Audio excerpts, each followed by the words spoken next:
Hi guys, welcome to Kpop Talks. Today we're doing the last week of February, our weekly Kpop recap. We have some songs. I think we have a lot of things to talk about. So let's get right into it without wasting any more time.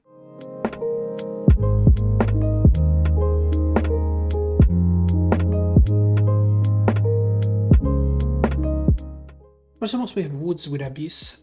This is more of a ballad for him. He has been it's not this is not something he does normally, so it's nice to see him change a little bit. His vocals are very good. The production is basic. It's a production you've heard a million times in other, ballads, but it works, and I think he does a great job on it. Next we have Huh featuring Ash Swan with HYDF. Really good song. Love the production. Love his flows. Love the lyrics. The feature of Ash Swan is really good. I haven't heard Ash Swan making music in a long time.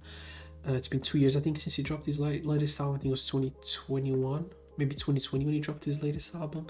So it's nice to see him making music. I think he went to the military, so he's kind of back right now. Yeah, great song. One of his best singles in some times. All of his singles are good, and I think he has been good even all of his throughout his career in Ameba music. He just recently came back from Show Me the Money. He was in the last, I think, the top three.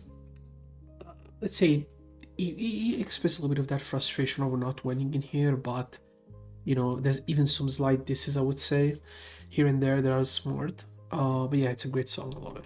Next up, Lucy with Unbelievable. I mean, even the music video talks pretty much shows it aesthetically sometimes, but this is a very J-pop, J-rock inspired song.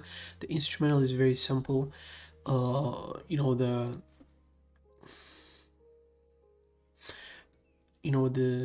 what do you call it, the instrumentals are very simple. They work.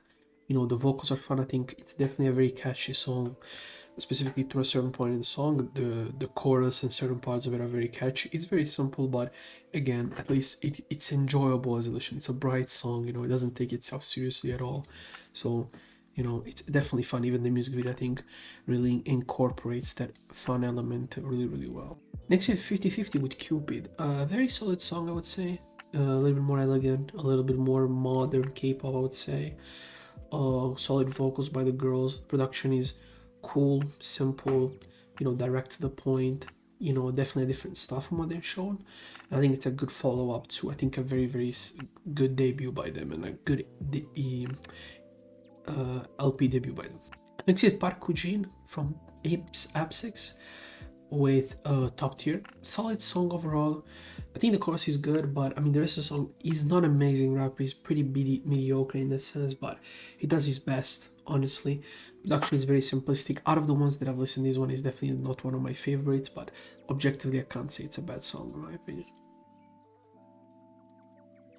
It's just very flavorless, for a rap track at this point in Korea, where the level is very high, even around idols. Next we have Apoki with Mood V5. Great song.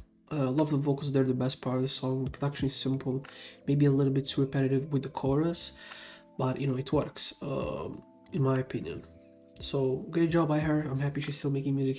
She disappeared, I think, for like 3 or 4 months, but she's back and she's making a good, she's still making good music as always. Like, this is an interesting, I would say, kind of like a virtual idol and concept that they've done, and it has worked so far in my opinion.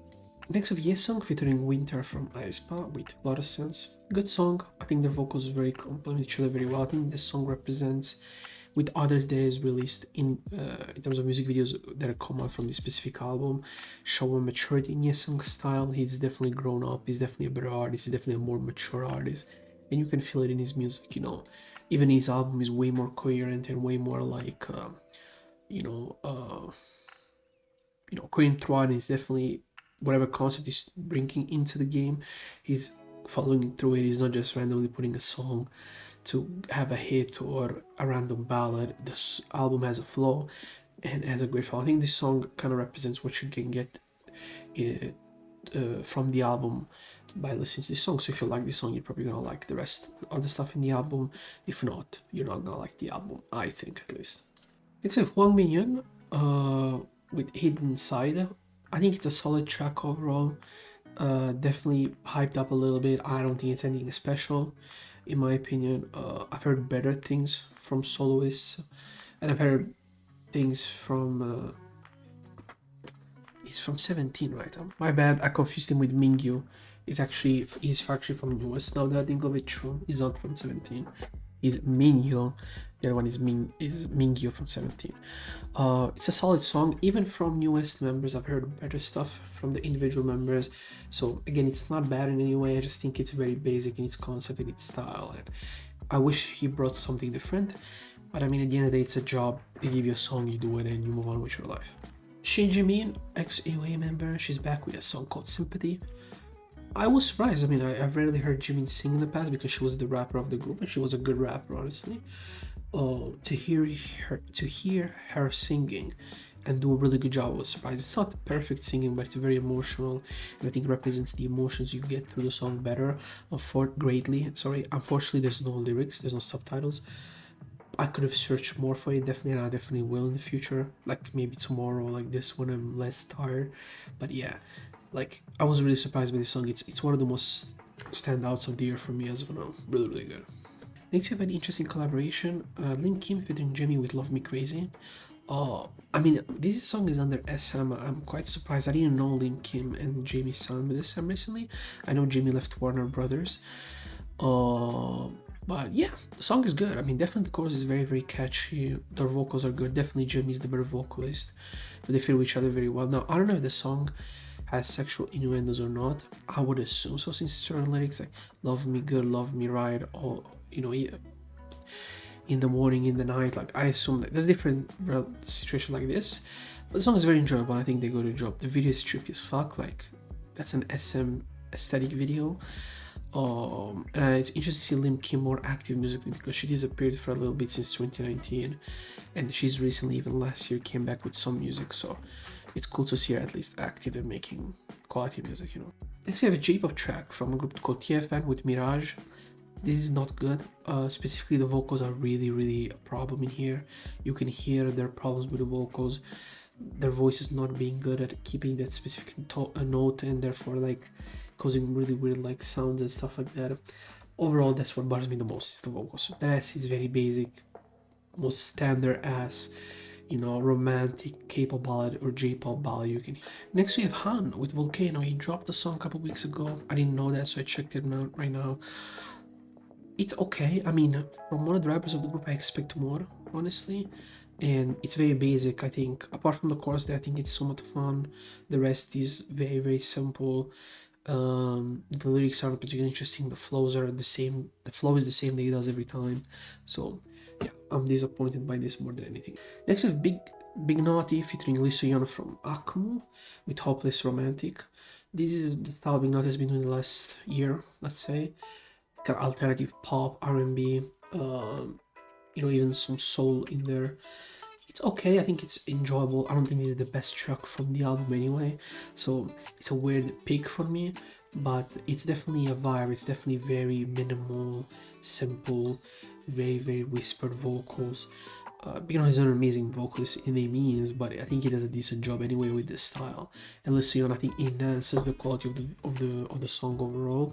Just that I think it's a very weird pick, because apart from having Lee Soo-yeon as a feature, why did you really pick this one? I don't think this is a great song to showcase your album at all. That's the way I pick it. And last but not least, we have a dance performance from a song, my favorite song of their EP they dropped this year, which is Dance with the Devil. Really good.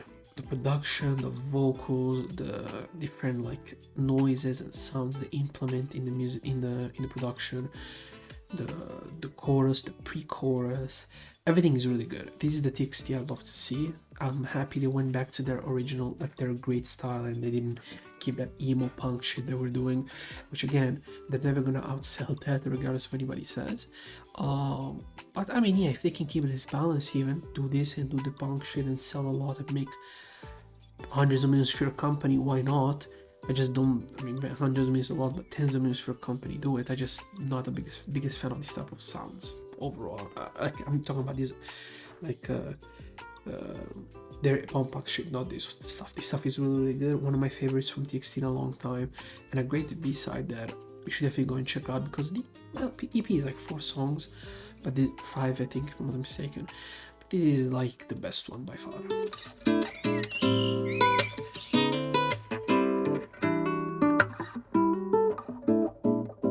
And this was it for February. Overall, I think a good month, a lot of good solo stuff.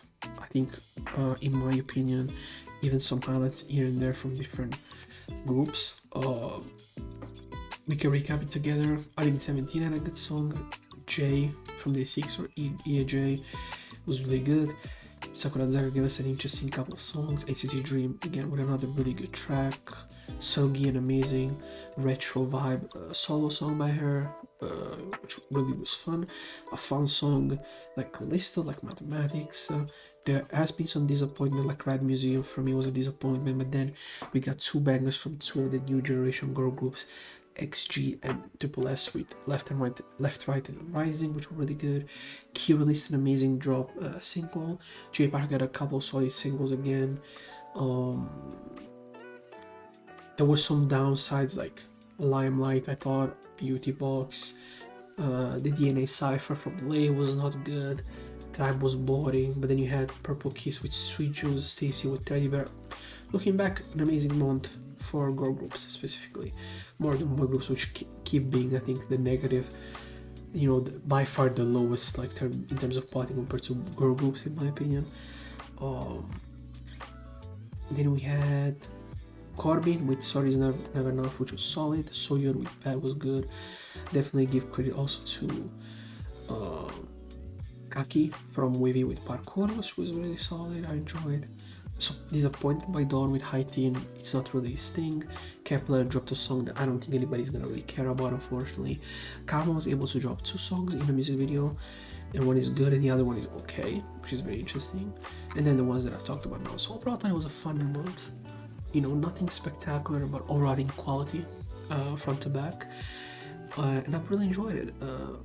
This was it for the video. I'm gonna drop this video maybe tomorrow, and then by the weekend, if I remember, I want to do the best albums I've heard this month, because there's been a lot of interesting albums that have came out, EPs, LPs, whatever, short albums, small albums, whatever, 14, 20 song track albums. I think there was a couple that dropped that were interesting. I might talk about them and put them on a list so you can enjoy some music you maybe haven't heard of. Thank you for watching this video. Have a great day and see you next time.